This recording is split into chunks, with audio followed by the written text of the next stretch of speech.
नेहावा के नाचे बड़की दीदिया रे भोरे भोरे दहवाई पीड़िया रे। नेहावा के नाचे बड़की दीदिया रे भोरे भोरे दहवाई पीड़िया रे। टोली पर चढ़ी के हिलावेले, ट्रोली पर चढ़ी के हिलावेले, छोड़ी उलाज फिक्रिया रे। पूजावा के नाचे बड़की दीदिया रे भोरे भोरे दहवाई पीड़िया रे। निशावा के नाचे बड़की दीदिया रे भोरे भोरे दहवाई पीड़िया रे। पूजावा के नाचे बड़की दीदिया रे दीदिया रे। निशावा के नाचे बड़की दीदिया रे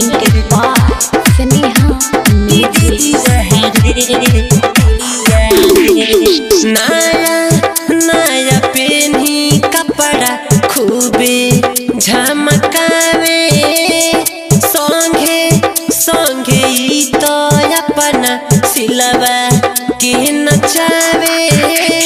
संगे संगे ई तो अपना सिलवा के नचावे।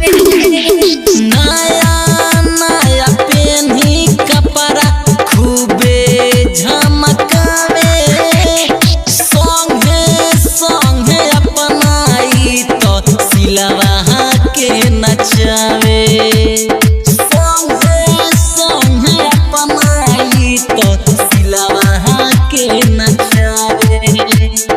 कैसे के करी हम जिक्रिया रे भोरे भोरे दहवाई पीड़िया रे।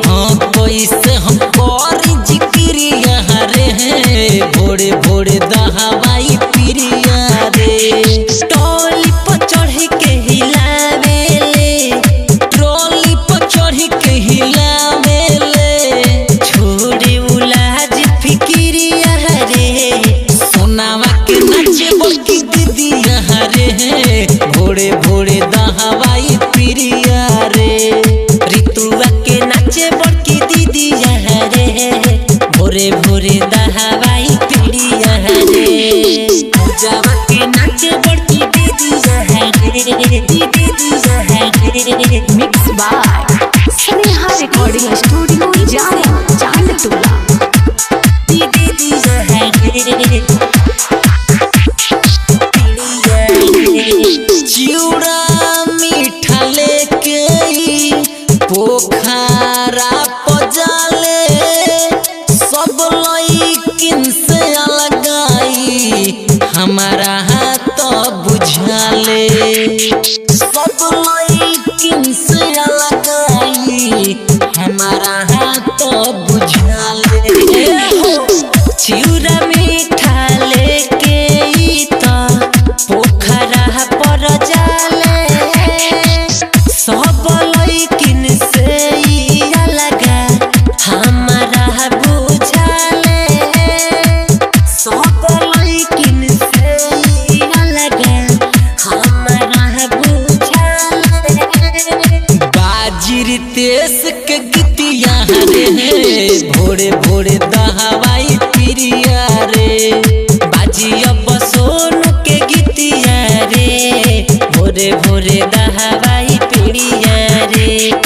परफुल प्रेमी सुजित बाबू, परफुल प्रेमी सुजित बाबू, छोड़ी है पड़ाका बिड़िया रे। कोजली के नाचे बड़की